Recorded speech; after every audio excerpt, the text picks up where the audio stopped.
কুমড়ো মটরশুঁটির ধোকা ডালনা বানাবার জন্য প্রথমে আমি একটা মশলা তৈরি করে নেব। তাতে আমি ধনে, গোটা জিরে আর নিয়েছি লবঙ্গ, দারচিনি, এলাইচি আর একটা শুকনো লঙ্কা। এটাকে আমি ড্রাই রোস্ট করে গুঁড়ো করে নেব। কুমড়োটা আমি এরকম ছোট ছোট পিস করে কেটে নিয়ে ধুয়ে ভালোভাবে রেখে দিয়েছি। এবার আমি একটা কড়া সর্ষের তেল দিয়ে দিয়েছি। সর্ষের তেলটা গরম হতে দিয়েছি। গরম হলে কালো জিরে ফোড়ন আমি এতে দিয়ে দিলাম। এবার ভালোভাবে নেড়ে নেব। ভালোভাবে নেড়ে নেওয়ার পর আমি কুমড়োগুলো দিয়ে দেবো।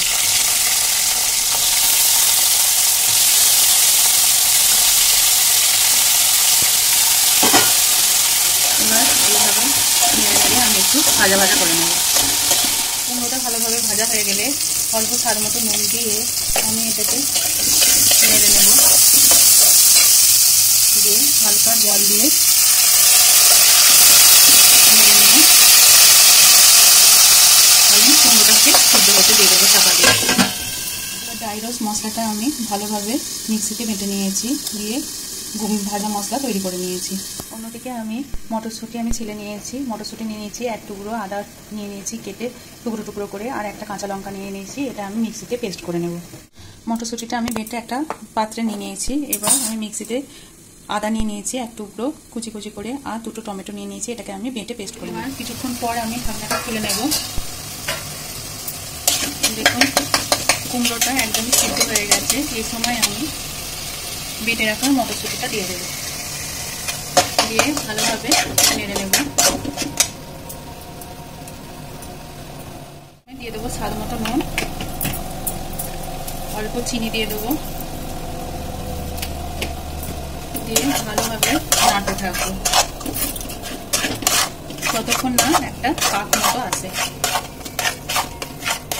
এবার দেখুন মিশ্রণটা নাড়তে নাড়তে যখন কড়া থেকে ছেড়ে আসবে, সেই সময় আমি দিয়ে দেবো যে ভাজা মশলাটা করেছিলাম তার আধা আমি এই সময় দিয়ে দিলাম, আর আধা আমি রেখে দেবো। এবার এই মশলাটার সঙ্গে ভালোভাবে আমি পুরটাকে এইভাবে নেড়ে নিলাম, মিশিয়ে নিলাম।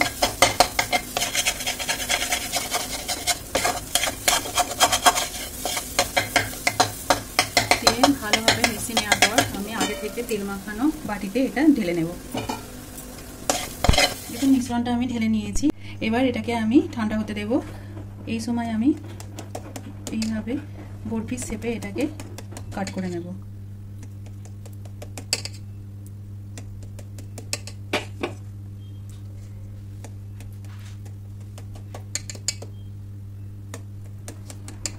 এবার বরফিগুলো আমি একটা থালায় ঢেলে নেব। আমি এইভাবে কেটে এবার বরফিগুলোকে আমি আলাদা আলাদা করে নেব। এইভাবে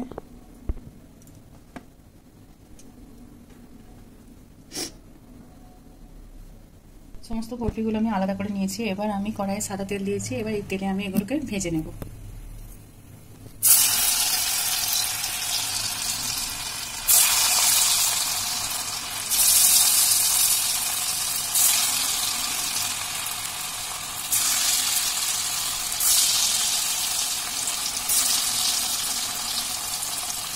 এবার লাল লাল করে ভেজে আমি তুলে নেব।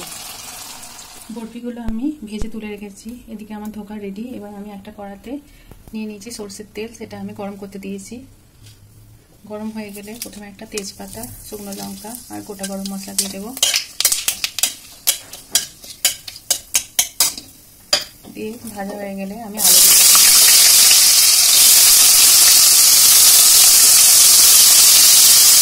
আলুটা আমি লাল লাল করে ভেজে নেব। এবার আলুটা ভাজা হয়ে গেলে আমি এতে টমেটো পিউরি নিয়ে নিয়েছি। সেই পিউরিটায় আমি প্রথমে দিয়ে দেবো জিরে, ধনে, হলুদ গুঁড়ো আর ঝাল লঙ্কা গুঁড়ো আর কাশ্মীরি লঙ্কা গুঁড়ো। এগুলো সব আমি এতে দিয়ে দিলাম। এবার ভালোভাবে আমি এটা এর সঙ্গে মিশিয়ে নিলাম। কাঁচা লঙ্কাটা আমি দিয়ে দিলাম। এবার একটু তেলটাও দিয়ে দিলাম। এবার ভালোভাবে এটা আমি আলুটার সঙ্গে কষে নেব।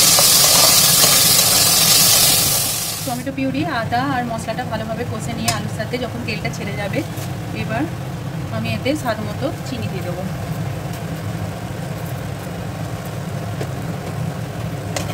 এবার চিনিটা একটু নেড়ে নেব।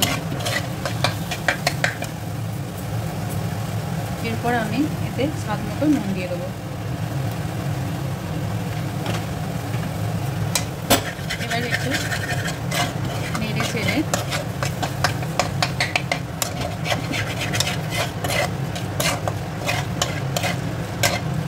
আমি এতে দিয়ে দেবো সামান্য জল। এবার ভালোভাবে আমি মশলার সাথে জলটা মাখিয়ে নিয়ে আলুটা সেদ্ধ হওয়া অবধি আমি এটা রেখে দেব। এবার আমি ঢাকনাটা খুলে নেব। দেখুন আলুটা আমার সিদ্ধ হয়ে গেছে। এই সময় আমি বরফিগুলোকে একদম স্লো করে, গ্যাসটা স্লো করে আমি বরফিগুলোকে দিয়ে দেব।